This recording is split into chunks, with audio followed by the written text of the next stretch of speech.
Welcome to the new Overlords Podcast. I'm Max, that's Sema, and we talk about video games. Coming up, we're going to catch up on Timberborn, which is a damn good game. You see what I did there, Sema? Because it's about beavers. Yes, I did. Damn. Beaver dam. It made me laugh then, and it's making me laugh now. As long as it makes me laugh, and it's great. If it makes you laugh as well, that's a bonus. If it makes anyone else laugh, that's a complete surprise. Right. The SWTOR season is in full swing, and I did some extra work on it last week. We'll talk about that. I did an extra thing, extra for me too. Cool. I actually would. Then I need to hear about that because I didn't. We're also going to get to hear about what you're doing in World of Warcraft because I have not been back in there, and I haven't even hit level cap. I'm surprised. What the hell's wrong with me? Anyway, we'll talk about some of the things that are wrong with me, like Garden and a Goat hitting open beta. That also happened this week. We'll talk a little bit about that. And I am still playing some Rust, and I'll talk about what and why I was doing some things in there. But first, hello there, Sema. How are you? How are you doing? How is everything? How are you? I am doing great. I'm doing great. How about you? I, too, am doing well. Thanks for asking. It has been an exciting times. So let's kick off the news because I'll tell you what has been going on. Yeah. Good news, everyone. Good news. As we put a little short out today, we had the trailers go out yesterday, but Mother jumped in and said, humans, good news, everyone. I should have made her say good news. Garden and a Goat. Drop-ins from Garden and a Goat that we could use. I can. I sure can. We have literally thousands of animal sounds. Our sound director, our audio director is pretty amazing in that way. The way Mother's voice works, if you look at any of the videos, like this short today, she narrates it, but it's her little voice. It's not English words. It's her little machine voice. He has a whole set of phonemes, like a couple hundred, and then he's assembled them into groups of syllables, basically. So I make the video, I write out what she says, and then I grab chunks that sort of like sound what her saying the thing might be, and I stitch together her talking that way. It takes me like an hour to put together 60 seconds of her talking, but I like it. So that's it. So we can have Mother talking on our podcast. She can co-host. We'll get her on sometime. And she would probably make as much sense as I do. We have Garden and a Goat open beta. So the open beta started on Steam yesterday. Anyone can get on Steam. Just go to Garden and a Goat, and you can click request access, and you'll get right in. It's open, so it's set to completely jump in or just accept anyone, and then you get the current playtest. It's sort of a separate install from the main game. I don't think our dev team has the main game installed so far, the dev branch. But you'll get the playtest branch then, and we've got about 250 testers that have access currently. Maybe they aren't playing today because we had about 80 that had been testing in the two alphas. All of those people still had access, and then since then we've added another 170 then it would be to get us to about where we are, but it's unlimited. We'll just let anybody in there for the next couple weeks. So it's only going to be open for about 2 weeks, probably going to extend it a week even beyond that. So a little bit beyond the end of the month. And then we'll close it off and try to get all of that feedback and roll it into the rest of the OWL. We have a little bit more work to do for the next 2 months to get us to our next major milestone, which will be June Next Fest on Steam. And then we're working hard, and we're really thinking if all goes well, come hell or high water, what is the one you say, Sema? Creek don't rise. God willing and the creek don't rise. Yeah, God willing and the creek don't rise. We will have early access in July. That's what we're hoping for. But yep, so just go on Steam, search for Garden and a Goat, and you will see our page. Just scroll down and request access. It has been a blast. It's very hard. Making games is hard. Marketing games is even harder. So we're trying to get, we need you need like tens of thousands of wish lists is what they are telling you to do. We've got hundreds, but the fact that we, have gained, like, we got like 50 wish lists yesterday. It's not 1,000, which would have been nice, but it's more than we ever got before. I keep waffling back and forth between being like super ecstatic about everything that's going on. I can't believe, like, we had our first streamer streaming the game live yesterday, this amazing guy from Brazil. And I was like, I can't believe someone's actually streaming our game. But then every minute since then, I hit refresh on every social feed and every on Twitch, and I'm like, there's nobody streaming right now. Oh my gosh, we're failing. But we are having a ton of fun. And I always told my team, our objective is to have made a game. It is not to sell 1 million copies. It is not to, the likelihood of us even breaking even is low, and I don't care. I am so excited that we are making a game, and it has just been such an amazing experience. We've got an just incredible team, and I'm having fun. So if we all have fun, we all won. That's what we say, don't we, Sema? Yep. Some by some message of we. So it's also interesting. We've got people from all over the planet playing the game already. We've got another streamer, I think, is going to be streaming tonight from Australia. We've got our first survey, our feedback survey. So that shows up on the load screen. Our first survey response came in, and it's all written in French from a French player. I looked up her profile. So it's Portuguese, French, people in Australia. I don't think anyone in the US. I think we need to, like, right now. And I said this, I promised, not fully promised. I never promised anything, but I told them we're going to try hard to get it into Portuguese. So now we got to translate the game into Portuguese first. And then, languages like French and German and Spanish, we're going to do those too. I think Portuguese first is a great idea. Cozy games in theory are really big in Brazil in particular. And it's not only that. So what if Portuguese isn't the number 2 language in the world? Yeah. It's a big language. Yeah. Oh, it definitely is. And it's a great, it's a great language and a great market for this kind of game in particular. It's so fun. So. Yeah, I couldn't understand. I watched him for a while too. I couldn't understand what he was saying, but he was so engaging. And you should have said hi in the chat room. I don't speak Portuguese, but this looks awesome. And he would have talked to you in English. Then he would have talked to you in perfect English and then apologized for how his English wasn't perfect. I was like, dude, you sound amazing, for one. For two, it's about an infinity times better than I speak Portuguese. So you got nothing to apologize for. Right. Well, maybe I will if I'm in that situation. Well, I probably will be in that situation again. But yeah, that's a good point. I was just feeling shy, I guess. And then he did this thing where most of his audience does not speak English, and he read the whole Steam page to them and translated live in Portuguese. And then every time, like, Mother would have her little helper text at the beginning of the game pop up, he would read it out loud and translate it live. That was just so amazing. So yeah. Maybe you could hire him to do the localization for Portuguese. We do have notes in the chat room there. Machete is playing the game live right now. There seems to be a little bug, Machete, on Mother not showing up. If you go to the Journey console, you can always go to the next or pin whatever Journey milestone you want. Mother will stop showing up after a while. She tells you when, though, but there seems to be a bug right now where sometimes she stops showing up early, and I don't know why. If you close it and reopen the game, that might kick her back into gear too. We have to track that down. We couldn't get it. We couldn't repeat it, but we saw that happen with a couple people already. Anyway, enough game talk and game sport. We'll catch up with everybody in the Discord and after the show. GardenToGoat.com has all the links, but the Steam page does too. So we'll catch you there. But I mean, also it also got a mention on IGN.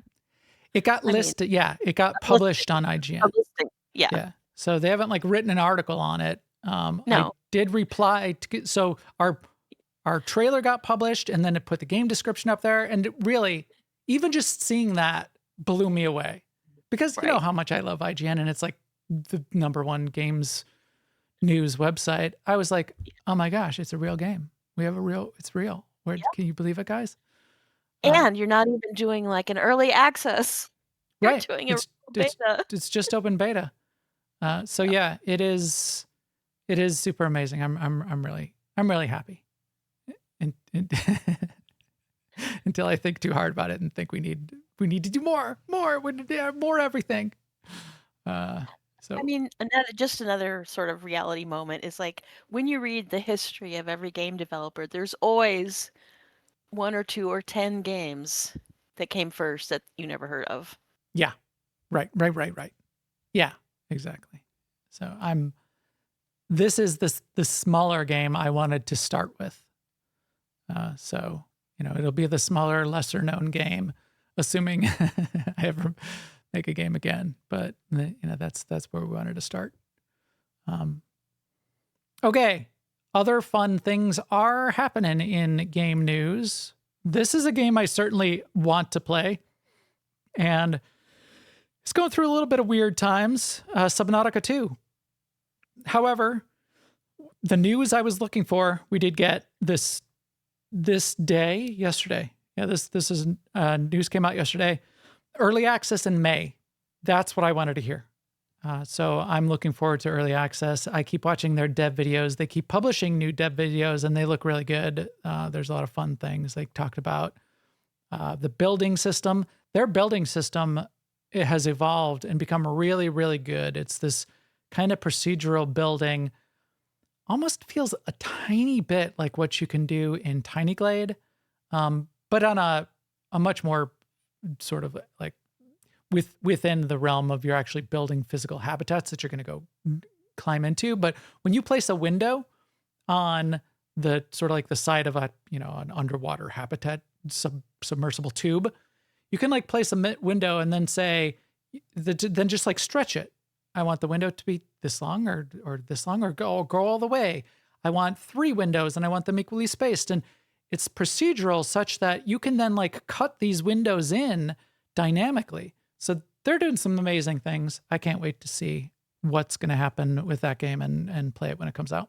It's one of my favorite survival story games. The weird things that are going on, if people haven't been following the news, this was last year in 2025, there was a disagreement between Krafton, the major publisher holding company that owns the Unknown Worlds Subnautica studio. They fired the key founders and kicked them out of the company and said, you guys aren't doing your jobs. Not only are you fired, the big bonuses that you had tied to performance of the game, those are revoked, and you guys just aren't doing your job. The founders' response immediately was, we are doing our job. We were doing just fine, and you're just trying to scam us. And they both took each other to court. And a judge ruling came in this week. I'm sure there'll be appeals and it'll be still going on. But the judge broke in and said, no, you got to reinstate this head, Steve Papatsis, and let them back in the company, and you still owe them the bonuses, and you got to hire them back on. That's crazy. That's weird. It's going to be weird for them. It's going to be weird for Krafton. And it's going to be weird for it's Steve that is the one that's coming back, right? Or is it Ted? Anyway, Regardless, which one of the founders is coming back? Awkward, but yeah. Yeah, Ted Gill is the founder that is being forced. The Krafton's being forced to hire back on. No, the other way around. Forget it. Forget the names. Just listen to the words in between that. Listen to the feeling. As you said, Sema, I also hope, and it didn't sound like they did, but I hope they didn't lose a lot of the rest of the team. And everything we saw from development that's been going on seems like they've been cooking along in some really good ways, because we've seen devlogs and interviews, and they keep posting these cool dev streams. They had a good one about how multiplayer is and isn't going to work Like you don't have to worry about it being just a straight up co-op game. You can play it solo just fine. In fact, it's very optional multiplayer, but fun if you do, kind of thing. But now they're going to get their ex-CEO back, and hopefully everybody in Unknown World is all very happy with everything that's going on. And hopefully Krafton is hands-off enough that it's insulating both them and the team, and everything is going to ship just fine, and we're going to get a really good game, and everybody can be happy. I don't imagine that they're like, brushing elbows with Krafton in the men's room or anything like that, or the hallways. I'm sure they're very distant. Right, exactly. They're probably very distant. Probably not even co-located, probably not even in the same state or country. Right. So yeah, Ted Gill's the one who's getting hired back, and great. I hope it works out. Access will tell. Yeah. May, that's fun. Can't wait. Yeah. Speaking of things that will not be in early access anytime soon, Todd Howard is continuing to talk more about Elder Scrolls 6. Well, actually, scratch that. He's continuing to not talk about Elder Scrolls 6 in a good way, to the point of coming out in some of these recent interviews and saying, just pretend we didn't, just forget about it for a little while. We got a lot of work to do. Everybody's getting a little too hyped up and a little too excited. Guys, just pretend. Just pretend we didn't announce it. Right. So it's going to be the big reveal at the end of Gamescom every year until it is, and then by then we'll be tired of it. But I think that's the right approach, and I think that's fine for him to say, because people are so starved for more Elder Scrolls. They're like, okay, guys, it's very early. It's going to be years away, but we are working on Elder Scrolls 6. And then immediately the hardcore fans are like, Elder Scrolls 6, I am now holding my breath. And I will not breathe again until you release the game. So that is not the way to go about that. We are excited for it. We all want to play it. We want them to take their time, though, don't we, fans? So yes, let's give them some breathing space. We're not talking about George R.R. Martin level of breathing space. We're just talking about takes a long time to make modern games. Just forget about it for a little while, and we'll all be happier as a result. Final bit of the news. You remember this guy Jeff Kaplan, Sema? Remember Jeff? Yeah, I do. Yeah, so Jeffrey there. Jeff, my name is Jeff. That is actually my name. Yes. Did I tell you about the Channing Tatum pitch, or the promotion for his latest movie, The Ceiling Guy, I think is what it's called, where he lives in the ceiling of a department store? Yeah. Where for Alamo Drafthouse, he came on and he did a couple of YouTube shorts and a promotion with Alamo Drafthouse that said, "Is your name Jeff? Do you have people who for the last, 5 years, 10 years since 21 Jump Street 2 came out, have come up to you and say, 'My name is Jeff,'" because that's his quote from that movie. Well, I apologize. I apologize to such a degree that if you go to Alamo Drafthouse on Thursday when our movie comes out, if your name is Jeff, legally Jeff, show some ID, you will get a free ticket to see my new movie. And it was real. Oh, I love it.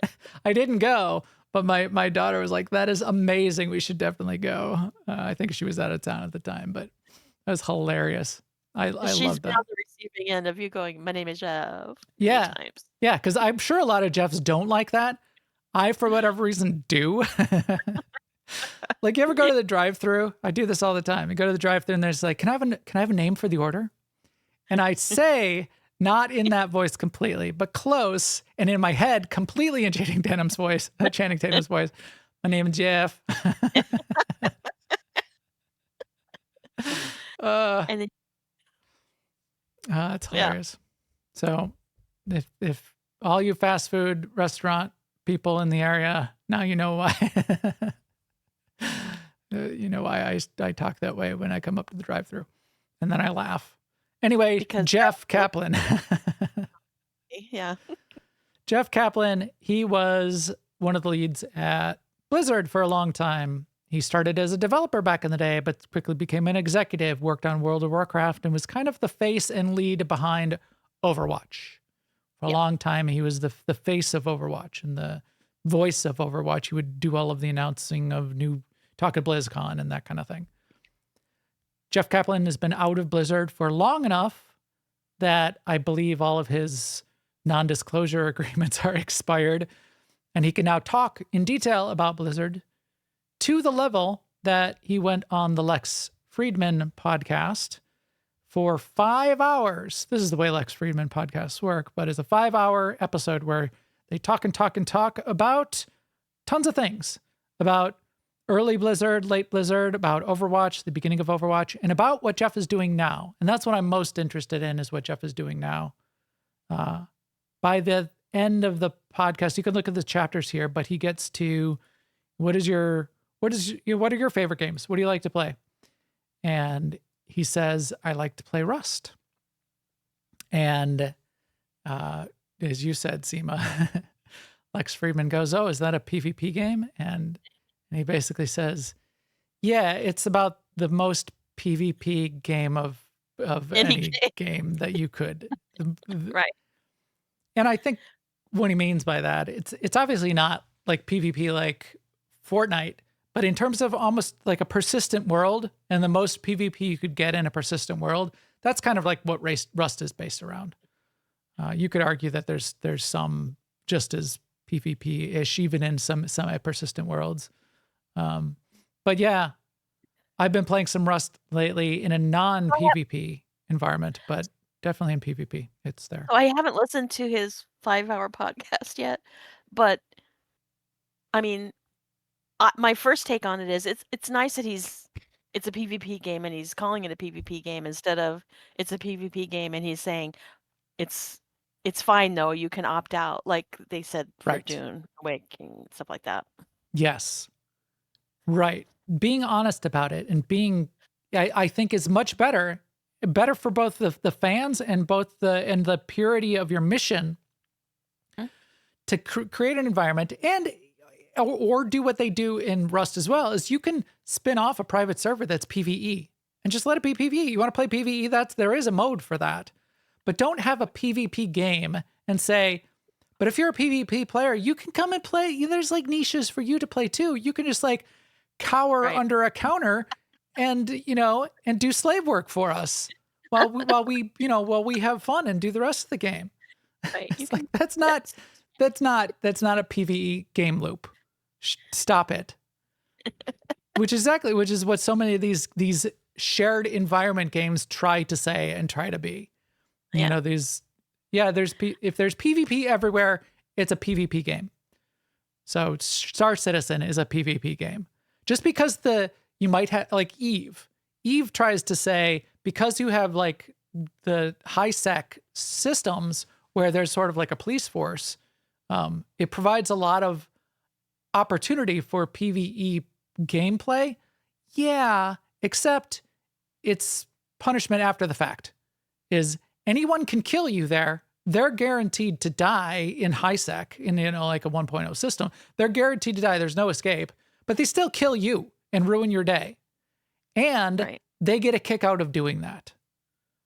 So PvPers, because they kill you, even if they die in the process, they win. If you as a PvEer, I'm going in my PvP rants. Anyway, Jeff Kaplan likes Rust, and I agree. I kind of don't like that in my persistent world, my survival games, because I really like to get into like the building and the architecture and setting up compounds and castles and things like that. You cannot do that in a PvP game like Rust. You need to have the most garbage looking bunkers that you could possibly imagine, because you have to have like all of these extra walls and honeycomb and borders and fences and wires and turrets, and you need to like you have to only live in a bunker with no windows. Whereas even in the PvE server where I've been playing Rust past couple weeks, people can still reach in your windows, and like if you don't lock everything, they could reach in a window and steal something. So you still need to be very careful, because I put windows all over the place, in like courtyards and windows and turrets and towers, and, it's all spread out with a bunch of automation and, doors that automatically open. You'll just get all your stuff stolen. And if you're on an actual PvP server, you'll just get it blown up in 30 seconds. So you can't do that. But he does like that. It does provide a lot of really powerful emergent gameplay. It's much easier to have a live service game when that's the gameplay, rather than now you have to come out with another raid and another dungeon, and you have to have more game modes. And like even Fortnite probably has to do 10 times the work to keep their game modes fresh, and new game modes and weapons and seasons and all of that Rust doesn't have to do, because people spin up a server. They make their own game loop. They make their own game. They make their own fun. Jeff, though, also, so get to the big news, not to bury the lead, but he's making a new game. So he's teamed up. It's called Legend of California. And it's basically Old West action survival shooter, basically Rust in the Old West. Yes. When I saw that title, though, the first thing that came to my mind was Oregon Trail. And I'm like, that's kind of a nostalgia hit, too. Yeah. Oregon Trail, where not only dysentery, but everyone else with guns can kill you. Right. Now, we'll have to see how far he goes and where this ends up. Even if it's just Rust in the Old West, that's great. That looks interesting to me. I'll still want to play on a PvE server, or like what I'm doing right now on Rust, which is PV/PvP. Jump to the end of the podcast if you want to hear what I've been doing lately in Rust, but I'll play it. What I wonder, though, like we're watching the trailer now, and it looks really cool, and they've got like these Old West towns, and you're setting up your camp, and you're building, and you get like this Old West saloon. And if it's like Rust, that's not the way the game is actually going to look when it's played. It's going to be these crappy little shacks covered with like big rock bunkers all the way around it, and naked dudes with spears running around stabbing each other in the eye. Right. So all of like this beautiful Old West town, this is the shootout in the OK Corral. That's not what it's going to look like at all. And people are going to make convenience stores, and right. You're gonna run a convenience store. No, you're not, because somebody's just gonna come in there and shoot you and burn your place to the ground just for fun. No. I was referring to like make the buildings completely out of context for the game. Like make right. it actual 7-Eleven. No, yeah, absolutely. And TTP, time to penis. It's gonna be just as much as you can, make it look like that. But see, in Rust, you can't even do that. You can't even make your stupid base into a giant penis, because it's not defensible enough, and it'll get blown up too easily. How sad is that, Sema? When a man can't make his house into a giant penis, something's wrong with the world. What have we come to? Anyway, I'm looking forward to Legend of California. I think they even did a stream. I haven't watched it yet, but I think he and the other co-creator who founded the new studio played the game on stream for a couple hours. I clicked the button to say I want to play test this too. So I think you can do that on Steam right now. So go and do that. Hope you have fun. You know what I remember Jeff Kaplan for the most? What's that? Is he was the first guy in my experience that did one of those, sitting in front of the fire, Christmas, do nothing. Just chill. Stream. Yeah. Yeah. Yeah.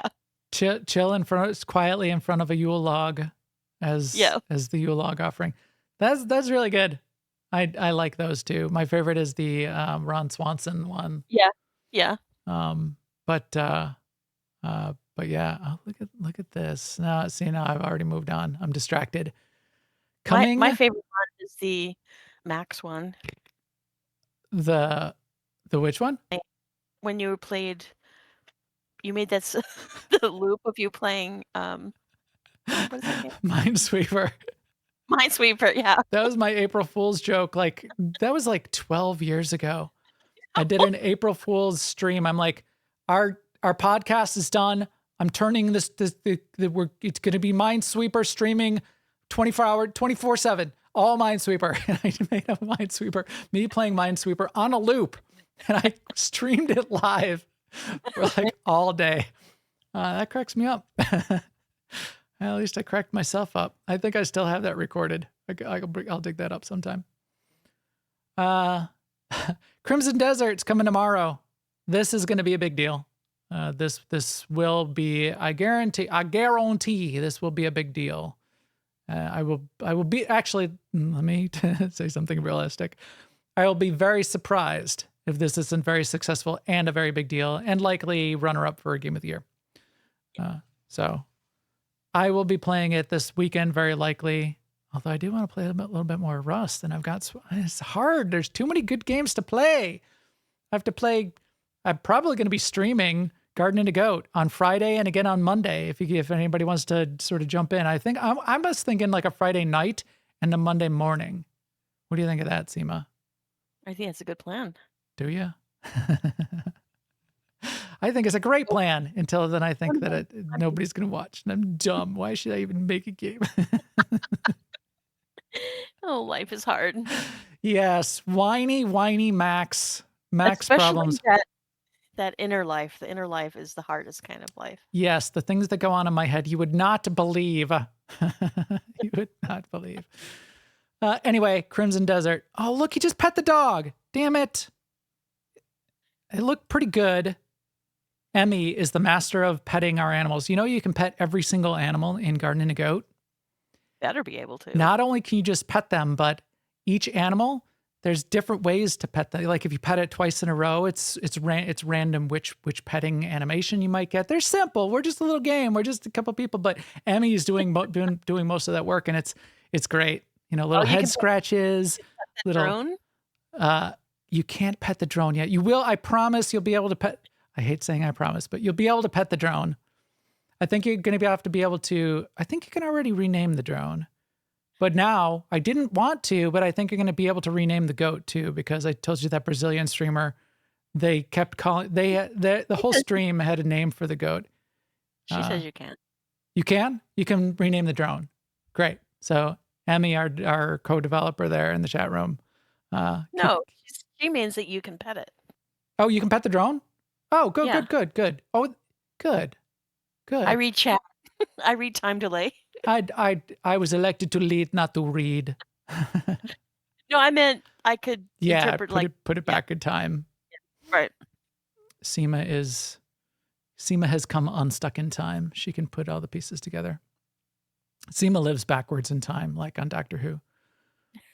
I wish I was getting younger. Sema. Don't start on the Sema Button. Benjamin Sema Button.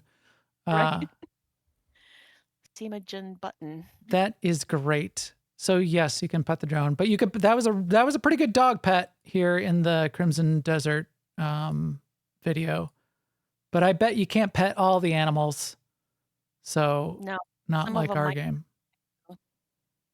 But yeah, that was a pretty good one. In fact, we may end up with one like that too. It's the one, and the Assassin's Creed Shadows has this too. It's the one where you grab both sides of a dog's head and you go, look, who's a good dog? Yeah, you do that kind of pet. Yeah. I think we're going to end up with one of those before long too. Which you can only do to dogs. You can't do it to cats because cats will kill you if you try to do that to them. Some cats, most cats, not all cats. Some cats are dogs. I like how you're a cat expert. Hey, I had a cat live with me a couple times in the past year. I know. Zuko the cat. And yeah, that has now made me an expert. I know everything about cats. But you are a cat expert. Tell me, am I wrong? I do that with my cats all the time. They love it. Grab their head? Yeah. Oh, well, that's fun. Good. Well, you have good cats. They love their cheeks being scratched. I like that.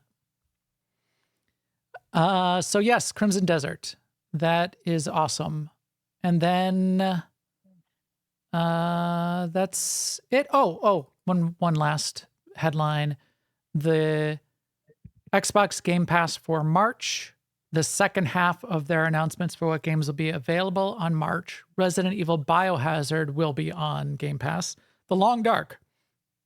That was the one that I was happy to see was coming to Game Pass that I'm probably going to try to play, which is nice. another peak survival game that I have not played lately. I think I played a little bit of it a long time ago when it was in early access or beta.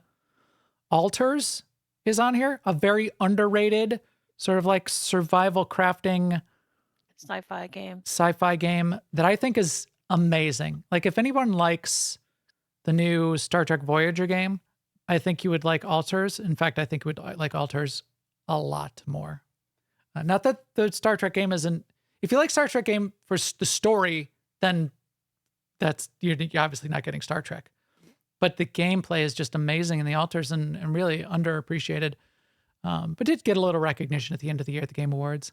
And then another one that also was recognized that is back on Game Pass is South of Midnight. So that got recognition in the Game Awards and is a really nice, good RPG in a very unique storytelling environment that sort of down in the bayou with a lot of the bayou theme and lore and storytelling that is just really, really, really good. Really nice to just go and visit. Even if you're not going to play through the whole game, I recommend checking it out. Cool. This podcast is brought to you by Garden and a Goat, the upcoming game from Contemplation Games. It is now in open access on Steam. Join us today. I've talked enough about that. Podcast is also brought to you by Alea Iacta Est, AIE-guild.org, our gaming community that Sema and I play with. We've been playing a lot in the last week because we've got a new season of SWTOR, which we'll talk about in a little bit as well. And this is also brought to you by all of you out there watching, listening, and in the chat room right now. Really appreciate it. It's really fun to have a group chatting with us and correcting us and telling us the right answers to everything. It really keeps us on our toes, and we are very happy to have you. That is the best, and that's why we do this. All right, Sema, I'm going to play this noise. There's strength in repetition. There's strength in repetition. There's strength in repetition. There's strength in repetition. There's strength.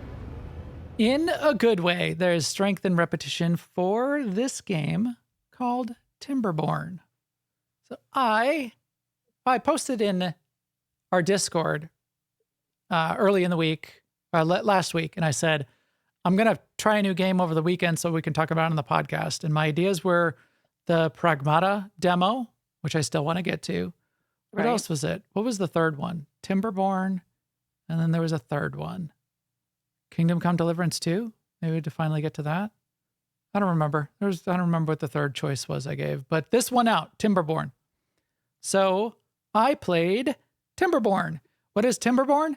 Timberborn is beavers. It is beaver. It's beavers doing beaver things. Here, I'll read you to the description, and then I'll tell you what it actually is. Humans are long gone in a world struck by droughts and toxic waste. Will your Lumberpunk beavers do any better? Lumberpunk. A sandbox city building game featuring ingenious animals, vertical architecture, water physics, and terraforming. Contains high amounts of wood. That's it. So that's their little blurb on their Steam page. It is made by an indie studio in Poland. It's been in development for a few years now. It was in early access for a while. It is now 1.0. So this game has been out there. There have been people that have been playing it for a while. And I only heard about it a couple months ago, but even then people were saying, hey, it's going to be hitting 1.0 before long. I really like this game. You should go play it. So I did. I played it, and it is good. It is a very good game. What it is, if you really want to put it in a category, is it's a factory builder. Now, you have the little beavers, and you're sort of like terraforming and, giving them food and, moving them around. You could call it a colony management, and it's that a little bit as well. But really what it is at its core is a factory builder. You're building a factory to make the the colony and everything and transform the land and save everything, but in very similar to the way a lot of factory builders work. So it feels to me like how you would play Satisfactory or any of the factory builder games. It made me think of Satisfactory when I was watching the trailer. A little bit on the colony management, like Aska, which I really like, which is a great game. There are aspects of Aska that you can play a little bit like this, where you're doing some of the colony management because you have a bunch of followers and you're telling them to do things. Here, though, the beavers are more widget resources in the overall factory that you're building rather than being characters. Whereas in a game like Aska, they're much more characters. Also in this game, you are not a character. You don't exist. Where in a game like Satisfactory, you do. I kind of prefer Satisfactory and Aska over like this style of pure, factory management game. But this is a very, very good game. It's a very tight game. It works very well. There's a couple key mechanics that I'll explain that sort of like put it together in a really good way.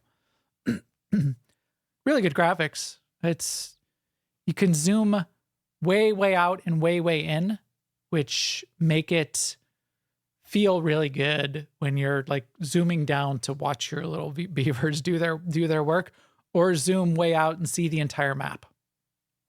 Because the way you play is you pick one of the two cultures. Is that what I think they refer to them? There's two societies of beavers, and they're kind of like two ways to play the game. There's Folktales and Iron Teeth. Folktales specialize in farming and sustainability, and Iron Teeth focus on industry and automation. So they kind of have different strengths in terms of the beaver, the tools that the beavers have available in each of those. But you start out with Folktales, you don't unlock the Iron Teeth right away even. So you start out with them, and then you pick a map, and then you pick a difficulty. And the maps you get is it's sort of like just like a big, if you look at it as like a big overhead square or rectangle. And it's got, highlands and lowlands. It's kind of like block, like voxel based, the map itself. When you zoom down at the lower level, you're not just partially destroying voxels. It's almost like a Minecraft map with much more detailed little buildings on top of it, not like Minecraft based buildings. But the map itself, the tiles that the world is made out of, is very Minecraft-like in that it's a bunch of little blocks. And you'll have like a river, which is, a little box cut out into a river. And you'll have a little mountain, which is blocks stacked up into a mountain. But you can zoom all the way out and just see that whole topographical view of the environment. So that's picking the map is one key thing.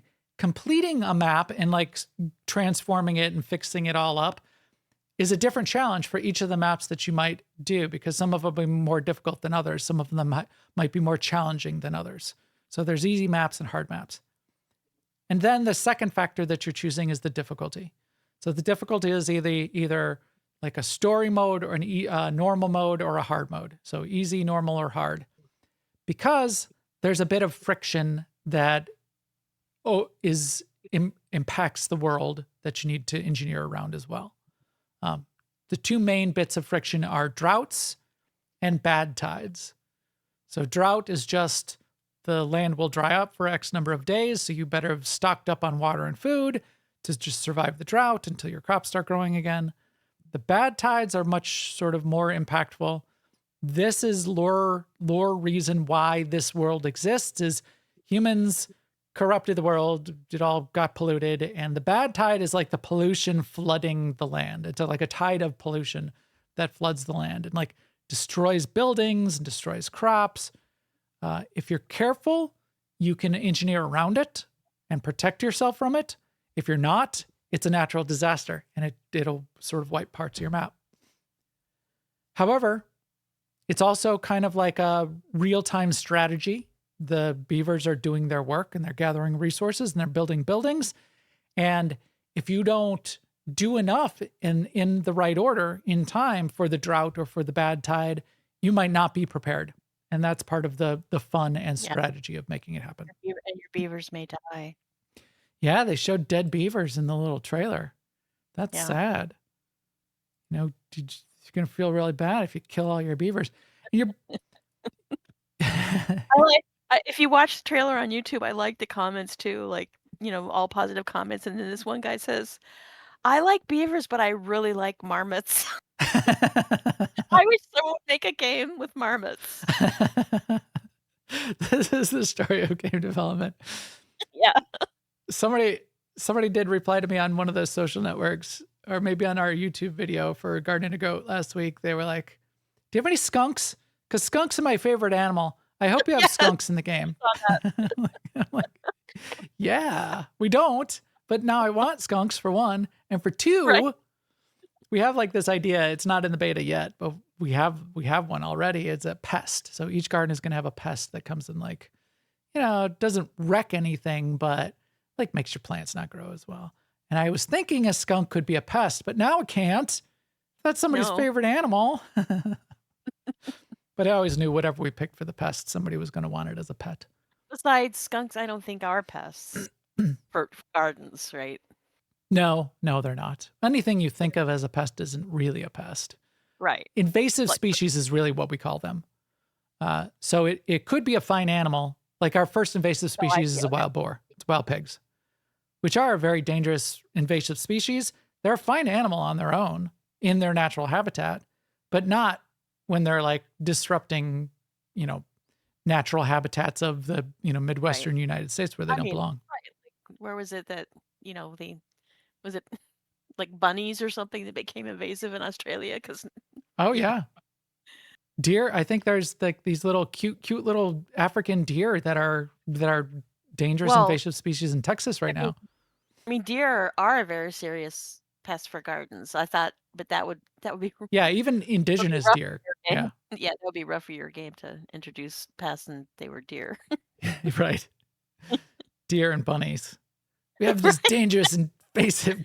Get rid of those deer. Oh wait, no, they're too cute. Yes, Dask, that is the origin of the emu war. Now that's a native species, but it became. What happens is the humans destroy the predators and disrupt the ecosystem so that native species, this is why deer are disruptive in the United States, where they are, is because we killed all the wolves. Yeah. Right. And if we hadn't have done that, that would have been fine. But now they have no natural predators anymore. Same thing with the emu, who then suddenly are like wrecking all the cropland. So the Australian army has to go and try to cull the emu population and fails utterly. Hence the origins of the losing the emu war. Look that up in Australia. It's real. Anyway, these beavers are amazing. And the game is amazing because there's a lot of sort of engineering mechanics and factory mechanics that goes on. You need to not only sustain the population by food and water, but then continue to grow it and manage the environment. And you start to build up big power plants, and you can even. My question is: do the beavers have individual skills, or are they just like a certain number of beavers go here? But like, or is it like some are diggers and some are builders and some are axers? I think they're interchangeable widgets. Yeah, because I only played for a few hours, so I didn't answer that 100%. But they have lifespans, so they live and die. Also, they like die of old age. They can get sick and die. So I don't think you have to worry about, do I have enough woodcutter beavers? You definitely assign them to tasks. So I think what you just need to do is assign the right number of beavers to the right tasks in the right places at the right time. Gotcha. As you build the right number of houses and have the right amount of food and water, more beavers are born. And you have like a little log that tells you what beavers aged out and died of old age, what new baby beavers were born. They're now just part of the population. You're just sort of interchanging around as widgets in your factory. As I was watching the trailer, it made me think, as one does, of lemmings. Yeah. But now that I listen to you talk about it, I think it's more similar to like Civilization games. Yes. No, a little bit. There's no it's very constrained to just the map that you're working in. So not a lot of like exploration, which you even get a little bit in a civilization game, and no like competing civilizations to deal with, at least at 1.0. Right. So you lose on that part, which is really the strategy game part of Civilization. But if you look at it kind of like at a microcosm of here's my wood resource in my town, and here's my ocean resource, gathering this kind of, and I've assigned this number of units to this place. A lot of that kind of even real-time strategy. You can pause the game and move things around, but you can also let it run and do things live, real-time strategy to move your widgets around. Definitely in those ways. So yeah, pretty cool little game. I do kind of like Satisfactory in that I am a character and I'm exploring the map to find the resources myself and then setting up big transport networks to get them where I want or processing them in place. What you don't get in Satisfactory is you don't have a colony to manage. I like the purity of this game, especially because you can just go ham on just managing your little unit and then like conquering a map and going to the next one. And then I really like Aska, and I keep wanting to go back and play Aska again and start it over, because in that one you are a character as well, and there's exploration and going out and finding the resources, and it starts out as sort of like just like a survival game. Pick up sticks and rocks, build your crafting station, but then you get a resource that attracts a villager to your village, and you can end up with dozens of these villagers, and you assign 2 of them to the field to be farmers, and they can specialize. You assign one to the hut to be a blacksmith and like be making the tools so that the farmers have hoes because the hoe will break, and you do the colony management and a little bit of like factory strategy, but then you still are a person and you got to like get better weapons because you got to like go out and fight the bad guys too and discover more resources and go explore the little dungeon. So I like that balance between I'm a character, I'm a person, and I get to go explore, as well as the resources and the colony that I manage as well. Fun. So yeah, but I recommend them all. This team has definitely done a very good job, and it's one of those games where you can just hours and hours will go by. And the way I started this was with there's strength in repetition.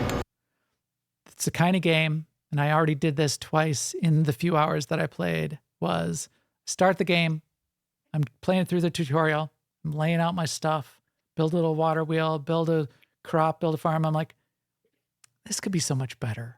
I gotta start over. Yes, yeah. So you wipe it and you start over from scratch. And you're like, it could even be better. You start over again. Definitely a lot of that kind of thing in this game, which is great. So hours and hours of fun. All right, Yeah. Sema, that is great. Let me play this. It looks like meat's back on our menu, boys. No way. God, finally.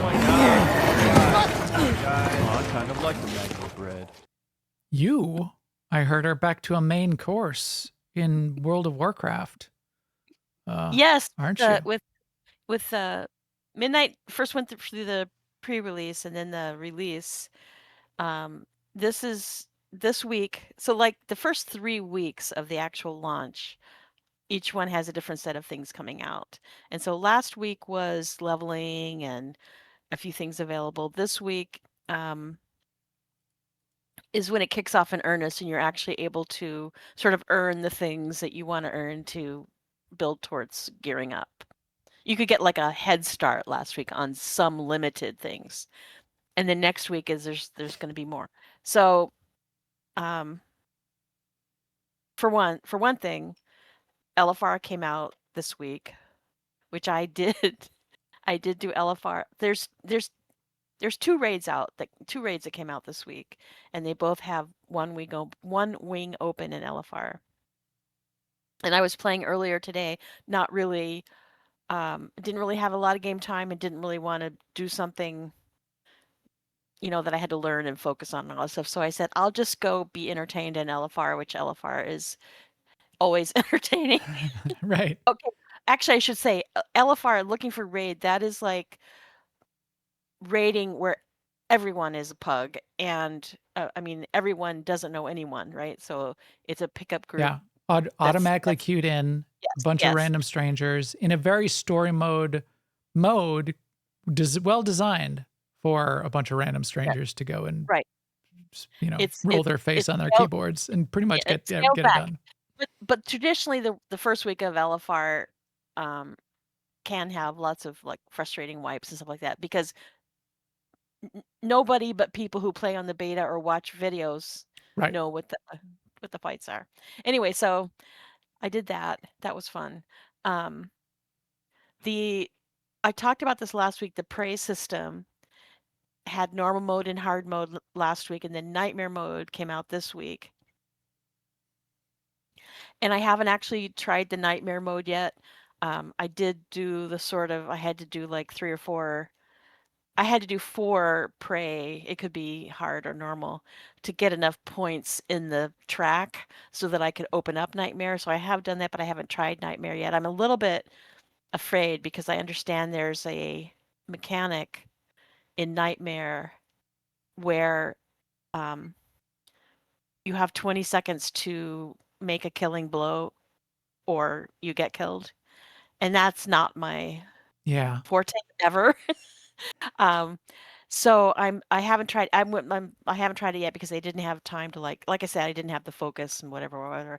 I'm hoping to be successful at Prey System Nightmare, so fingers crossed. Okay. Fun.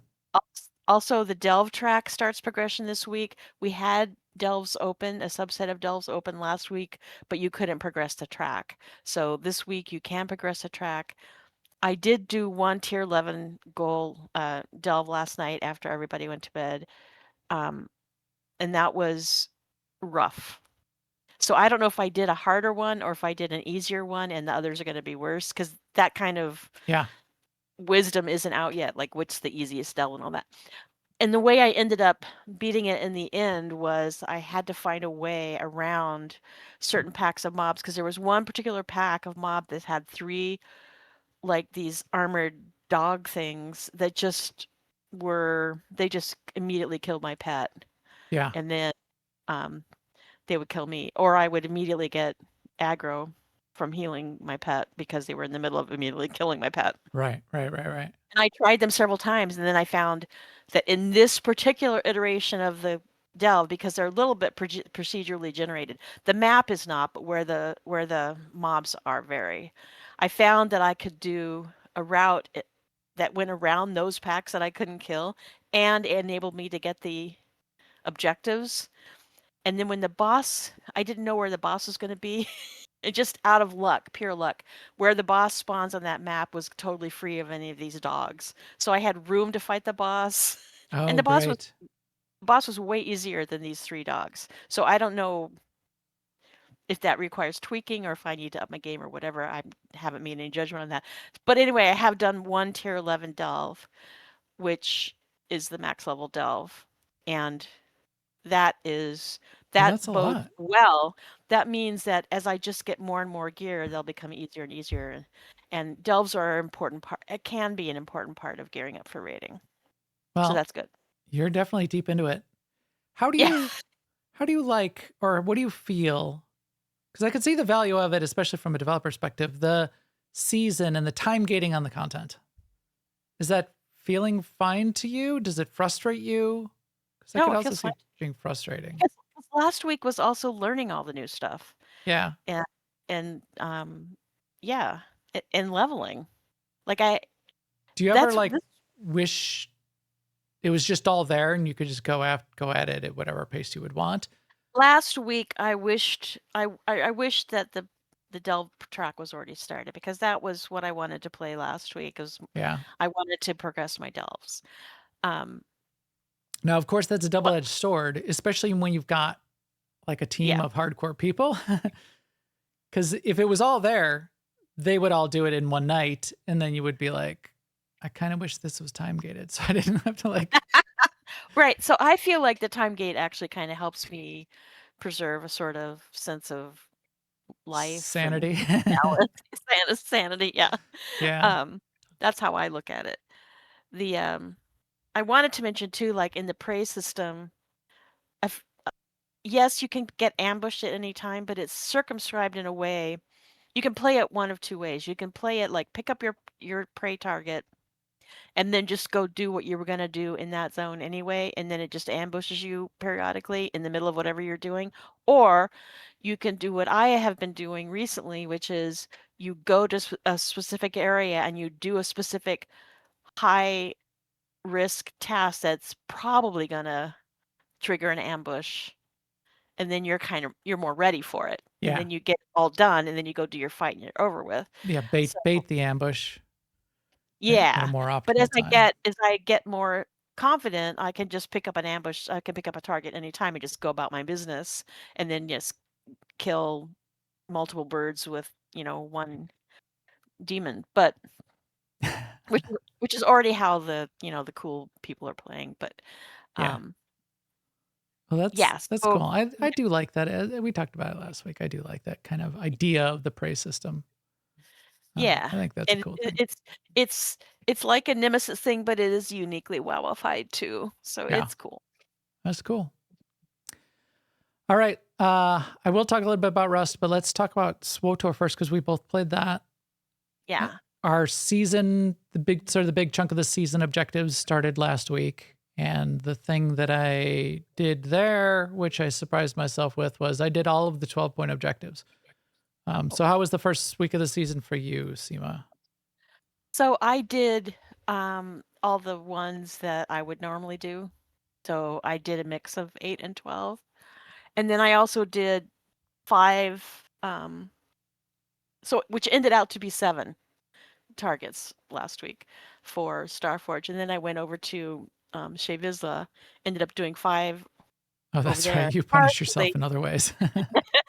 Partially because I happened to be logged in at the same time as Stask and Lucy, and Stask forced me to do uprisings. And we even did a master mode uprising, the 3 of us, which surprised the heck out of me.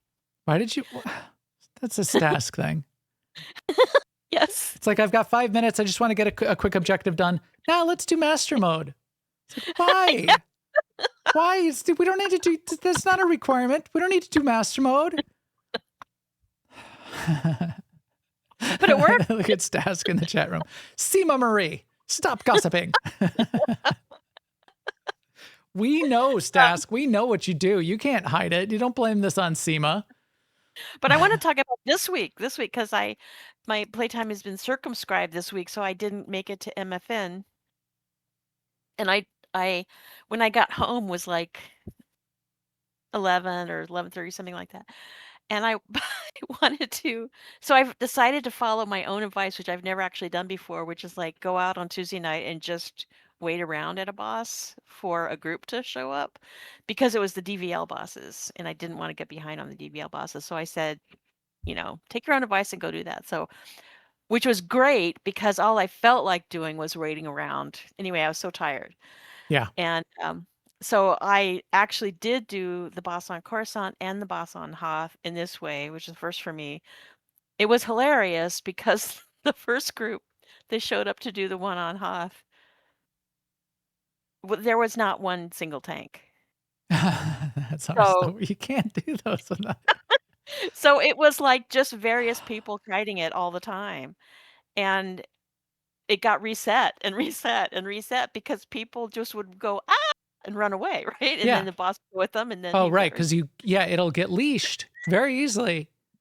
Yeah, so stop running away. Take it like a man. I mean, you'll die, but you're gonna die anyway. And at least the boss isn't gonna get reset. And I was on my shadow, so I said, okay, I'm gonna fix this. When I see it going too far away, I'm gonna taunt it. Ooh, bold move, Cotton. See how that works out for you. And then that, of course, the boss killed me. Because once I taunt it, I have 1 cooldown. Then you ran away and it reset. Well, no, I actually, Oh, and yeah. here's the thing I learned. I did not know this, but if you're by yourself, which I was, and you die, and you wait for the thing, and he was almost dead when I died, and you wait for it to finish, you do not get credit. So I did, I did that reset over and over and over Are you again. sure? I did not get credit, so I Oh, just that's the got myself worst. up. And here's what I should have done to start with. I switched over to my Sage loadout and just waited for another group to show up. And literally, that was like 1,000% easier. First of all, they were also tanking it, but I could just stand way far away Yeah. and hit. I didn't have to run in because I wasn't on a melee character, so I could just lob the occasional whatever I felt like and just stay out of circles. I mean, that's the other thing with this boss is like white circles on snow. Yeah. Yeah, that was a great one. I thought it was supposed to be the pink circles on that one, which would have been great, but no. White circles on snow. Yes. So basically, if you just pay attention to staying out of the circles and not running anybody else over and just hit it occasionally from range, that went smoothly. Yeah. So I'm happy. So I did 7 of 7 objectives last week as well, and it was 5 12-point objectives, which meant that I Wow. needed to do the Uprising one and I needed to do the Master Mode Flashpoint one. And I didn't have time to jump in with the groups. So I did get Stask and Machete and team, I think it was Lucy. I think we had to do 4 Uprisings. And they were doing them and they needed like one more to finish. And so I jumped in with them and I had 1 of 4. Then they're like, oh, you still need them. So we did 2. And I was like, that's it. I mean, it's late. I didn't want to be doing it all night. And I didn't want those guys to have to just do everything that they just did again because I'm coming in late. So I had 2 of 4. I then soloed Vet Uprisings. I soloed 2 Vet Uprisings. Oh. I did Trench Runner twice on Vet mode myself solo. And so that was a little bit of an experience. How long does that take? Definitely longer than with a group. Well, yeah. But not, I wouldn't say twice as long. It was not bad. I mean, I I was know people do that. line of sighting and cheesing the system a little bit. Because in Trench Runner, if you pull way back, at least one of the ads that come down will be far away. And by my second run, I was probably even like 20% faster than my first run because now I knew exactly how it worked. Yeah. And yeah, so I was pretty proud of myself to do that. And then after that punishment, I pugged. So I went in the group because there's no queuing for Uprisings. Otherwise, I would have done that.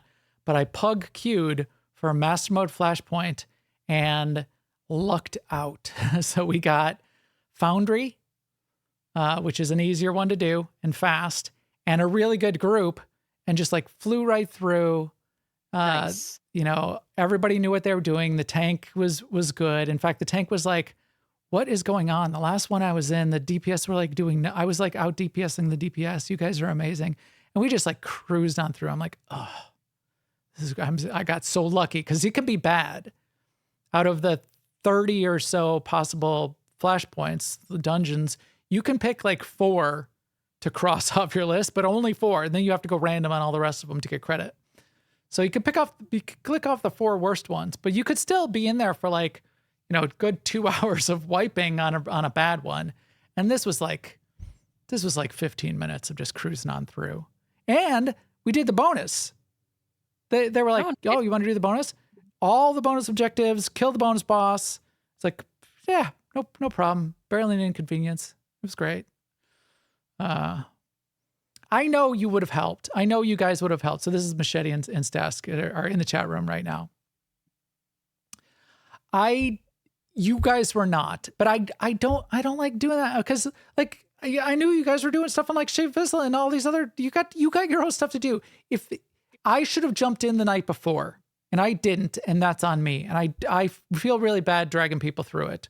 And I told you if I had run into it, if I wasn't able to solo those, I would have picked up the bat phone and said, guys, can you run me through a couple more this weekend? But since I was able to solo it and just get it done, I got it done. And I was proud of myself because that was a fun little challenge too. So I know, Stask. You guys, that is an AIE thing, is everybody helps everyone else. This is like we have a guild bank and people only put things into the guild bank and no one ever takes anything out. Only give, never take. That's the AIE way. And I really appreciate that. But in the same way, I feel really bad. I don't want to take.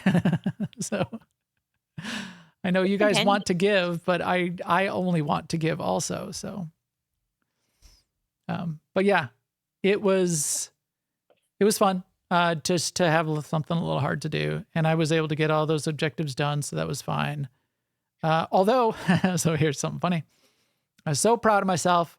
That left me at 6 of 7 on Sunday. And this week has been a big week because of Garden and a Goat. So Monday, tons of prep because we were going live on Tuesday with the open beta. I forgot Monday to log back in just to do the simple thing that would have got me to 7 of 7. However, because open beta was on Tuesday and I could not sleep the night before, I woke up and at 6:30 a.m. I had 20, so it's 6:34 or whatever. I had 26 minutes to finish my objectives for the week before the Tuesday morning reset. And I did it. That's awesome. I did run myself into a little bit of a corner though, because the hour before the reset, Conquest locks down and you can't gain any more Conquest points. Right. So the one I was supposed to finish was get 200 Conquest points with SWTOR as your companion. Yeah. Yeah. So I started doing things and I'm getting no Conquest points and I'm like, oh crap. So I had to do something else, but there's another easy one. It was this spaceship one that I could do. Yeah. Yeah. So 6, 7. Forget about that window. Somewhere between 6 and 7. 6, 7. You got it, Stask. You little Gen Alpha. You did it. You're hip to the lingo. Daddy-o. As you can see, so am I. Yeah. So good stuff. I'll wrap it up with just 2 minutes on Rust. We're in this situation on this Rust server, on this public Rust server, where it wipes once every 2 weeks. So there's a wipe actually tomorrow. And I might play a little bit after the wipe. But the fun of that, sort of there's strength of repetition. The fun of that is now I played through, a good solid week of Rust to relearn the game. You learn what to do, and the rules are slightly different on this server too, so you got to learn that. But you learn what to do to get a fast start and get established and get your place and get locked down and build your tier, get up to tier 3 and unlock your stuff. And because you learn that, you're also learning what it would take to do it better the next time. To the point where over the weekend, because I had some spare time and kind of like finished with this. In fact, I could have just quit and just waited for the next reset because there's not a lot to do. I'm not going to go PvP. There are places you can PvP on this PvE map, but I wasn't going to do that, and I wasn't going to do any of the bigger things. What I did is I stripped naked, and you get completely naked in Rust, and respawned killed myself and respawned back on the beach, and then tried play like for an hour of imagine this was fresh and I just came into the fresh server as a fresh wipe. What would my steps be? Can I do those? And some of them worked and some of them didn't because the rules were a little bit different. So then I was like experimenting with sort of that restart process and learned some new things. And then last night I did another, half hour, 45 minutes of trying a couple things that I didn't get to try before. One is the new feature that they've added in the last couple months called Deep Sea. And you basically build yourself a ship and you sail off the edge of the map. It only happens a few times a day where this zone appears and it's only open for like 2.5 to 3 hours. But then you sort of zone into this new area and there's new resources and new islands that you can temporarily go and farm. I'd never even visited, so I at least visited it. Didn't do much. I picked up a couple coconuts, shot a couple scientists, and they're the bad guys of the game, the NPCs. And that was it. It wasn't very exciting. That's just a weird sentence. Picked up a few coconuts, shot a few scientists. as one does. And then the other thing I did was one of the quote unquote monuments that I wanted to try out is what's called underwater labs. You need to get a scuba tank. You need to swim down to the bottom of the ocean in this marked place on the map. And then there's a procedurally generated underwater facility filled with scientists that are trying to kill you.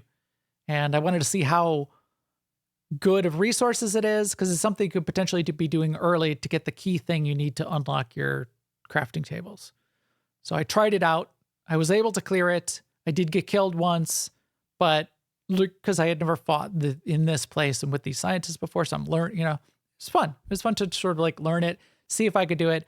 And then if you're elite pro, you could probably like run in there naked with a bow and arrow and kill the scientists with machine guns. I couldn't do that, but I at least got the feel for what I would need, being the scrub that I am, to do it, and then potentially be able to farm the blueprint fragments that I would need, which is, again, one puzzle to puzzle that out. So I may play a little bit tomorrow after the server wipe, because with all the survive games, of course, this is one of the most fun times to play is fresh map, and everybody starts at once, just to see kind of a little bit of how you stack up against everyone else and how you stack up against yourself. Can you get out there and do better this time? That's a fun way to do it. Fun way to play it. In fact, it makes me want to, while I go back and forth, I love Ark.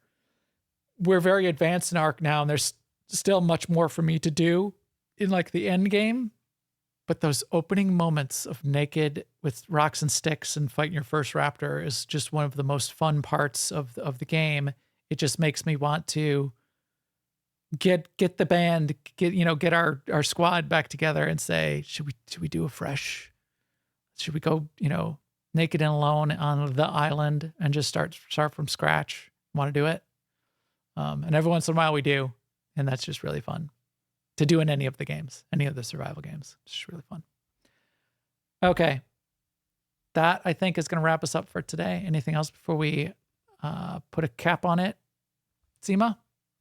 I was just thinking when you were talking about Timberborn, about restarting in Ark too, and I was thinking that there's two ways. I mean, in Ark, you have the option, if you don't like how you built something out, you can tear down and rebuild it, but not lose any of your dinosaurs and your cool things that you have. So it's not really starting over like you do in Timberborn. But I mean, you start over anyway sometimes.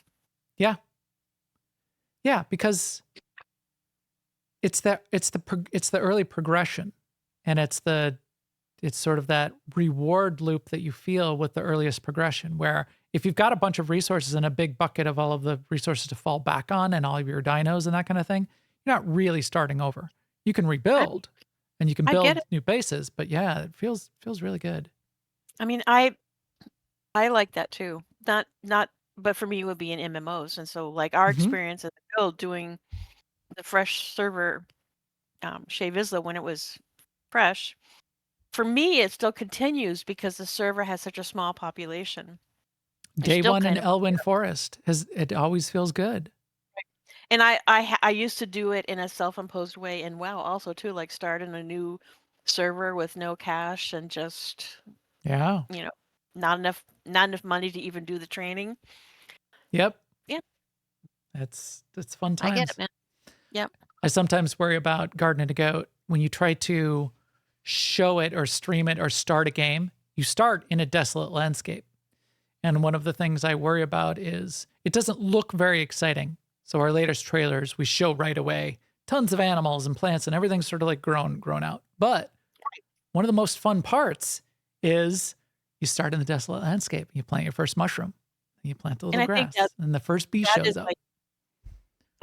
That in general is one of the things for me that makes a great game trailer is when they show you what it could be. Right. And then where you start from. You can't only show naked dudes with sticks running around.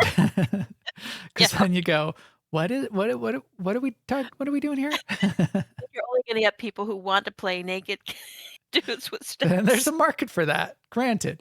But Right. But it's not as big as the market that normal people that want to play regular game. All right. And with that, we will go and be done for today because we want to go get naked and wave sticks around. So if you too would like to do that with us in the future, all the feed and subscribe links for this show are on newoverlords.com and our videos up on YouTube/newoverlords. Please come chat with us in our Discord at newoverlords.com/Discord. And you can also follow on all the social networks and we will keep you up to date there too. And with that, we will talk to you soon. Later, everyone.